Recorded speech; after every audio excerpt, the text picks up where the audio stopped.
નામની કંપનીમાં હવે વાત કરીશું દીપક ફર્ટિલાઇઝરના મેનેજમેન્ટ સાથે. કંપનીએ હાલમાં જ નોર્વેની ઓઇલ એન્ડ ગેસ કંપની ઇક્વેનોર સાથે 15 વર્ષના કરાર કર્યા છે અને કંપની વાર્ષિક 0.65 મિલિયન ટન એલએનજી સપ્લાય પણ કરશે. તો કંપનીના ગ્રોથ આઉટલુક પર ઓવરઓલ આપણે વાત કરીએ, ચર્ચા કરીએ. આપણી સાથે જોડાઈ ગયા છે દીપક ફર્ટિલાઇઝરના ચેરમેન શૈલેષ મહેતા.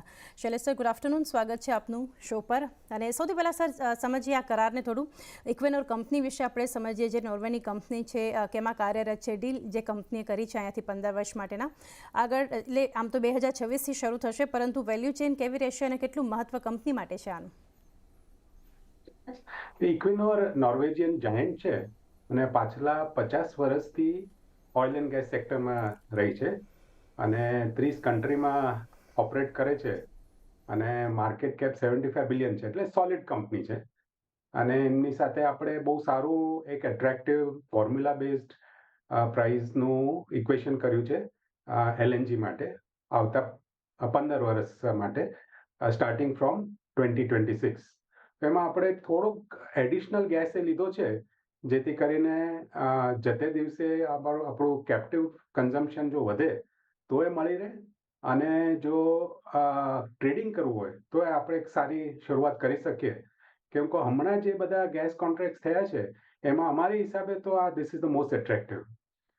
હવે એનું વેલ્યુ એડિશન તમને જો સમજાવું તો કે આપણે એલએનજીથી અમોનિયા બનશે, અમોનિયાથી બિલ્ડિંગ બ્લોક નાઇટ્રિક એસિડ, અને નાઇટ્રિક એસિડથી પછી ફર્ટિલાઇઝર, ઇન્ડસ્ટ્રીયલ કેમિકલ અને માઇનિંગ કેમિકલ. એ આખી વેલ્યુ ચેઇન છે. તો આપણે પાછલે વર્ષે અમોનિયાનો પ્લાન્ટ આપણે મૂક્યો વર્લ્ડ સ્કેલ, અને જે કરંટ કોમ્પ્લેક્સ એની એકદમ સામે જ છે. એટલે હવે અમોનિયા આપણા ગ્રુપમાં જ રહેશે અમારા, એટલે અમોનિયાથી ડાઉનસ્ટ્રીમ તો હતું જ. આ એલએનજીના કોન્ટ્રાક્ટથી એક સોલિડ વેલ્યુ ચેઇન ઊભી થઈ જશે, જેથી કરીને જે વેગરેજ ને વોલેટિલિટી આપણે જોઈ લાસ્ટ પાછલા અમુક વર્ષોમાં અમોનિયામાં જે રીતે, એ હવે આપણે ઇમ્પેક્ટ ઓછી થશે.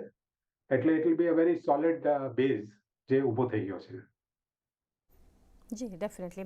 સર, માર્જિન્સના ફ્રન્ટ પર કઈ રીતે તમે કોન્ટ્રીબ્યુશન જોઈ રહ્યા છો? કારણ કે એમોનિયા કે એલએનજી તમે જે અત્યાર સુધી ખરીદી રહ્યા હતા, તો એની અસર કેટલી થશે? આમ તો જો કે તમે જણાવ્યું રીતે 26માં એક શરૂ થશે, તો હજુ 2 વર્ષ જેટલો એપ્રોક્સ સમય બાકી છે, પરંતુ આ ફ્રન્ટ પર કોઈ અસર, કોઈ પોઝિટિવિટી અને કોન્ટ્રીબ્યુશન તમે જોઈ રહ્યા છો આનાથી? ચોક્કસ. હવે આગલા 15 વર્ષ છે, એટલે કંઈક સ્પેસિફિક કેવું તો ઇટ વિલ બી સ્પેક્યુલેટિવ, પણ તમને બ્રોડલી સમજાવું તો અમોનિયાના ભાવો પાછલા વર્ષોમાં $700, $800, $900 સુધી પહોંચી ગયા હતા. તો હવે અમોનિયા પ્લાન્ટ તો લાગી ગયો છે, એટલે અમોનિયા પ્લાન્ટની જે વોલેટિલિટી હતી, કે પછી અમોનિયા પ્લાન્ટમાં ઘણીવાર અમોનિયા ઇમ્પોર્ટ કરીએ તો જેએનપીટી ઉપર કન્જેશન હોય તો એમાં પ્રોબ્લેમ થાય. એ બધું હવે we are behind that, meaning અમે અમોનિયા પ્લાન્ટ લગાડીને we have completely remove that risk. અને અમોનિયા પ્લાન્ટ કાર્બન ફૂટપ્રિન્ટ એ ઘણી ઓછી કરાવશે, કેમ કે પેલા નેકર શિપ્સ બધી જે આવતી હતી મિડલ ઇસ્ટથી જેએનપીટી, અને પછી જેએનપીટીથી રોડ ટેન્કરથી અમે અમોનિયા લાવતા હતા, એ બધાની જે કાર્બન ફૂટપ્રિન્ટ છે એ ઘણી ઓછી થઈ જશે. એટલે એક વસ્તુ કે વોલેટિલિટી તો ઘણી ઓછી થઈ જશે, અને માર્જિનમાં જે માર્જિન જે વોલેટિલિટીથી અમને હર્ટ થતું હતું, હવે એ ગ્રુપમાં જ રહેશે, કેમ કે અમોનિયા ગ્રુપમાં આવી ગયું, મેન્યુફેક્ચરિંગ ચાલુ થઈ ગયું, અને એલએનજી આવ્યા પછી એની કરતાં વધારે સ્ટેબિલિટી રહેશે. એટલે વેલ્યુ ચેઇનમાં માર્જિન એક્રિશન અને વોલેટિલિટી બંનેમાં પોઝિટિવ ફાયદો થશે. Okay, definitely. શૈલેષ સર, આગળ કેપેસિટી વિશે થોડી વ્યૂ લઈએ કે આ પ્લાન્ટની કેપેસિટી કેટલી હશે, એલએનજી યરલી જે કંઈ યુઝ થશે એ કેટલું હશે, કે આગળ એક્સપોર્ટ માટે કંઈ તમે રહેશે, આવનારા પ્રોજેક્ટ્સ કેવા હશે અને કયા કયા હોઈ શકે, એના પર થોડી ડિટેલ્સ. ચોક્કસ ચોક્કસ. આપણે હવે લાસ્ટ યરમાં, મિડલ ઓફ લાસ્ટ યર 4,500 કરોડનું ઇન્વેસ્ટમેન્ટ અમોનિયાનું આવી ગયું. એટલે એ હવે સ્ટેબિલાઇઝ થઈને આવતા વર્ષથી તો એકદમ જ પરફેક્ટ ચાલશે. અમારે ગેરંટી ટેસ્ટ રન થઈ ગઈ, એટલે એ એક મોટો project is behind us now. બીજો પ્રોજેક્ટ જે આપણે લીધો છે that is technical ammonium nitrate, જે માઇનિંગ સેક્ટરમાં બહુ જ ઇમ્પોર્ટન્ટ રહેશે. અને એ પ્રોજેક્ટ અર્લી 26માં કમિશન થઈ જશે, અને એનાથી આપણે વર્લ્ડમાં we will be the third largest in case of technical ammonium nitrate for the mining sector. એટલે કોલ માઇનિંગ લ્યો, સિમેન્ટ લાઇમસ્ટોન લ્યો કે પછી મેટલ્સ મિનરલ્સ બધું માઇનિંગ માટે it is very very important. અને we have taken up one more project nitric acid જે building block છે અને જે સ્પેશિયાલિટી કેમિકલ્સમાં ખૂબ એનો યુઝ થાય છે અને આ ચાઇનાથી શિફ્ટ જે થઈ રહ્યું છે China+1 એમાં ઘણી કંપનીઓ માટે it will be very useful. તો એ પ્રોજેક્ટ હમણાં જ અમે અનાઉન્સ કર્યો છે. ત્યાં રફલી અરાઉન્ડ 2000 crore ઇન્વેસ્ટ કરી અને we are adding that capacity. એ એડ કરીને આપણે સાઉથ ઇસ્ટ એશિયામાં we will be the largest in terms of industrial chemicals. So એ બધા ગ્રોથ પ્લાન આવી જ ગયા છે અરાઉન્ડ ધ કોર્નર. તો સર એમોનિયાનું માર્કેટ કેવું છે અકોર્ડિંગ ટુ યુ, અને તમે જે છે આનો ઇન હાઉસ જ યુઝ કરશો કે પછી આગળ પણ મોકલશો બહાર? અમોનિયાનો પ્રાઇસીસ હવે થોડાક નોર્મલ આવતા રહ્યા છે, જે વચ્ચે લાસ્ટ યર બહુ જ વોલેટાઇલ થઈ ગયું હતું. અને મોસ્ટલી આ અમોનિયા કેપ્ટિવ કન્ઝમ્પશન માટે છે. અને જે આપણી ત્રણેય જે સેક્ટરો છે, ફર્ટિલાઇઝર, ઇન્ડસ્ટ્રીયલ કેમિકલ અને માઇનિંગ કેમિકલ, બધામાં અમોનિયાની બહુ જ જરૂર છે. તો એ બધું કોમ્પ્લેક્સો રેડી જ છે.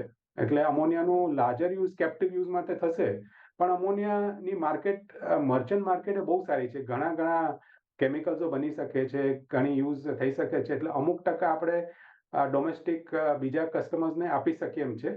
એટલે we will work that out. પછી જ્યારે પ્રોજેક્ટ્સ બધા ફ્રક્ટિફાઈ થઈ જાય, જેમ કે અમોનિયમ નાઇટ્રેટનો કે પછી એસિડનો, પછી તો ફૂલ યુઝ આપણે ઇન્ટરનલ જ કેપ્ટિવ યુઝમાં આવી જશે અમોનિયા. ઓકે સર, ડીકાર્બોનાઇઝ માટે પણ તમે ઓપોર્ચ્યુનિટીઝ આગળ શોધી રહ્યા હતા, તો ત્યાં કેવી તક છે? ઇક્વિનોર માટે કેવી રીતે રહી શકે છે? એમાં એક તો અમે આ અમોનિયા મેન્યુફેક્ચરિંગ કરવાથી જ કાર્બન ફૂટપ્રિન્ટ ઘણો ઓછો રિડ્યુસ કરી નાખ્યો, એ મેં તો સમજાયું. પણ જતે દિવસે અમે જોયું કે જે CO2 નીકળશે અમોનિયમ પ્લાન્ટમાંથી, એનો બહુ સારો યુઝ થઈ શકે એનહાન્સ ઓઇલ રિકવરી માટે. એટલે ONGC કે કોઈકના પણ ઓઇલ ફિલ્ડ હોય ત્યાંથી એ લોકોએ ઘણું જે કાઢી શકાય એટલો ક્રૂડ કાઢ્યું હોય, પણ થોડુંક રહી ગયું હોય, તો એમાં CO2 પંપ કરી અને ઓઇલ કાઢી શકીએ એવો વર્લ્ડમાં ઘણા પ્રયાસો થયા છે, વેરી સક્સેસફુલ પ્રયાસ. તો એવું આ ઇન્ડિયામાં લાવીએ એવી ઈચ્છા છે. ને ઇક્વેનોરની બહુ સારી એક્સપિરિયન્સ ને કોમ્પિટન્સી છે આ એરિયામાં. એટલે જેથી કરીને શું થાય કે બધાને ફાયદો થઈ જાય. ઓઇલ કંપનીને ONGC ને ઘણો ફાયદો થઈ જાય, CO2 યુઝ થઈ જાય. એટલે આપણે ગ્રે અમોનિયાથી બ્લુ અમોનિયા કેટેગરીમાં પહોંચી જઈએ. તો એવા પ્રયાસો અમે વિચારીએ છીએ ઇક્વેનોર સાથે. સર, ડિમાન્ડના ફ્રન્ટ પર ઓવરઓલ જોઈએ તો અત્યારે શું સિનારીઓ છે ડિમાન્ડને લઈને, અને ભારતમાં ખાસ કરીને, અને જો એક્સપોર્ટ પણ તમે કરો છો તો ત્યાં પણ ડિમાન્ડ સિનારીઓ? ડિમાન્ડ સિનારીઓમાં શું થયું છે કે અમારા ત્રણેય સેક્ટરો એટલા બ્યુટિફુલી અલાઇન્ડ છે ઇન્ડિયા ગ્રોથ સ્ટોરી સાથે કે ઇન્ડિયા જેમ ગ્રો થાય એમાં ત્રણેય સેક્ટરમાં બહુ પોઝિટિવ ટેલવિન્ડ મળી શકે. જેમ કરીને ઇન્ડિયાને પાવર માટે કોલ જોવે, કે પછી ગ્રોથ માટે લાઇમસ્ટોન સિમેન્ટ જોવે, મેટલ્સ મિનરલ્સ જોવે, તો એ બધા માટે અમારા માઇનિંગ કેમિકલો બહુ સારી રીતે વેલ અલાઇન્ડ છે ટુ ઇન્ડિયા ગ્રોથ સ્ટોરી. ઇન્ડિયાનું જેમ મિડ ઇન્કમ ગ્રુપ ગ્રો થાય તો મુવમેન્ટ થશે જુવાર બાજરી રાઈસથી ફ્રૂટ્સ એન્ડ વેજીટેબલ્સ ઉપર, એટલે હોર્ટિકલ્ચર ઉપર. ત્યાં આપણું fertiliser business will be running very well, બહુ સારી રીતે અલાઇન થઈ જશે. એટલે ડિમાન્ડ માટે તો કોઈ દેર ઇઝ નો ડર in the domestic demand as India grows.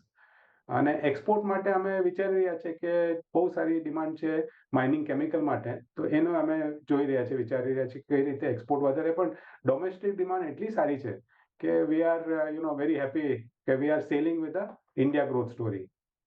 G Shailesh sir, એક Q3 ને લઈને એક સવાલ હું પૂછવા માંગીશ. એ છે ઓપરેશનલ એક નરમાશ હતી Q3માં, તો આગળ આઉટલુક કેવું રહેશે? આનો કે અગર કમ્પેર જે કરી રહ્યા છીએ યર ટુ યર અગર ડેટા પર, તો હિસ્ટોરિકલી કંપની માટે એક બેસ્ટ વર્ષ હતું. પરંતુ આવનારા 1 થી 2 ક્વાર્ટર, એટલે પહેલાંના વર્ષ સાથે કમ્પેર કરું થોડું બરાબર નહીં રહે, પણ ટેકનિકલી તમે કઈ રીતે સમજાવશો આવનારા 1 થી 2 ક્વાર્ટર છે ત્રિમાસિક કઈ રીતે એક સુધાર જોવા મળી શકે છે? જરૂર.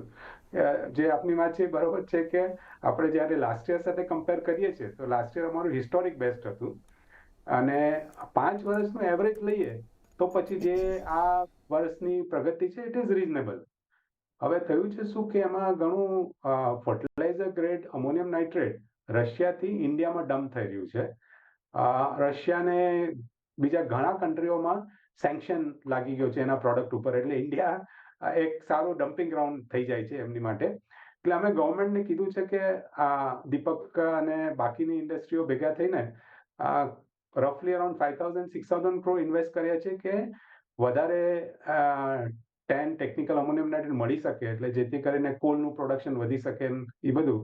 તો હવે ગવર્મેન્ટને સમજાય છે કે આત્મનિર્ભર અને ઇન્ડિયન ઇન્ડસ્ટ્રીને લેવલ પ્લેઇંગ ફિલ્ડ મળે એ સારું રહેશે ઇન્ડિયા માટે. પણ એ લોકો કીધું છે ઇલેક્શન પછી નવા બજેટમાં એ લોકો વિચારશે ટેરિફ નોન ટેરિફ સપોર્ટ જે રીતે મેજર્સ લાવી શકે.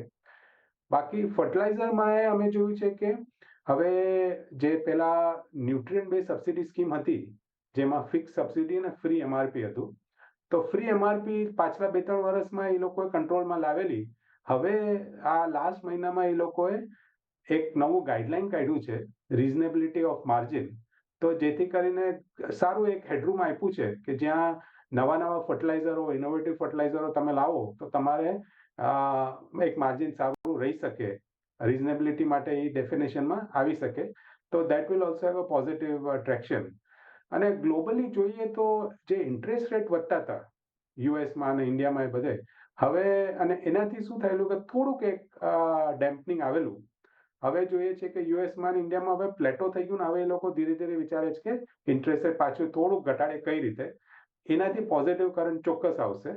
અને સ્ટોકિંગ બહુ વધી ગયું હતું જેથી કરીને થોડુંક ડિમાન્ડમાં પ્રોબ્લેમ હતો. હવે એ ડી સ્ટોકિંગ ઘણું થઈ ગયું છે.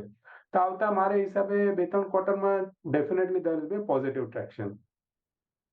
સર, મોન્સૂનને લઈને જે એક તમારી પાસેથી ઓવરઓલ એક ઇન્ડસ્ટ્રી અને બિઝનેસ વિશે સમજવા માંગીશ. જે અર્લી ફોરકાસ્ટ છે, સારા ચોમાસાની એક આશા છે, જે ગત વર્ષ એટલું સારું નહોતું, તો આની એક કેટલી પોઝિટિવ અસર તમે જોઈ રહ્યા છો ઓવરઓલ ઇન્ડસ્ટ્રી માટે? ઇન્ડસ્ટ્રી માટે હંમેશા મોન્સૂન સારું હોય તો સારી ઇફેક્ટ થાય છે, પણ સ્પેસિફિકલી અમને ફર્ટિલાઇઝર સેક્ટરમાં ડેફિનેટલી એની બહુ સારી ઇફેક્ટ રહેશે નોર્મલ મોન્સૂનની. કેમ કે પાછલા એટલા કરંટ યરમાં ક્યારેક બહુ વરસાદ, ક્યારેક એકદમ બંધ થઈ જાય, ક્યારેક પછી ટાઈમે વરસાદ આવે, એવું બધું થયેલું બીકોઝ ઓફ એલ નીનો. આ વર્ષે એ બધી અનસર્ટનિટી ઘણી ઓછી લાગે છે સ્કાયમેટના રિપોર્ટ ઉપરથી. તો we are looking forward to that. Okay Shailesh sir, એક છેલ્લો સવાલ ઓવરઓલ ઇન્ડસ્ટ્રી પર. ઘણી બધી તમે કંપની અને બિઝનેસ વિશે વાત કરી છે, તો હવે આવનારો સમય ફર્ટિલાઇઝર ઇન્ડસ્ટ્રી માટે તમે કઈ રીતે જોઈ રહ્યા છો? શું આઉટલુક આપના તરફથી? ફર્ટિલાઇઝર આમ તો ડિમાન્ડ તો બહુ સારી જ છે અને વરસાદ સારો રહેશે એનાથી ડિમાન્ડ ઓલ્સો ઘણી સારી રહેશે. અને અમે ઉમ્મીદ કરીએ છીએ કે નવી ગવર્મેન્ટ જ્યારે એટલે સેમ ગવર્મેન્ટ નવી આવે ત્યારે એ લોકોએ જે અમુક પોલિસીઓ લોંગ ટર્મ પોલિસી જે છે ઇનોવેટિવ ફર્ટિલાઇઝરને એન્કરેજ કરે એ પોલિસી આવે એવી ઉમ્મીદ રાખીએ છીએ અમે. જી શૈલેષ સર, ઘણી ડિટેલ્સ તમે અમારી સાથે શેર કરી છે. તમારા નવા જે અહીંયાથી 15 વર્ષના જે કરાર છે એના માટે બેસ્ટ વિશેસ અને best wishes for coming quarters too. Thank you sir. Thank you. તો આ રીતે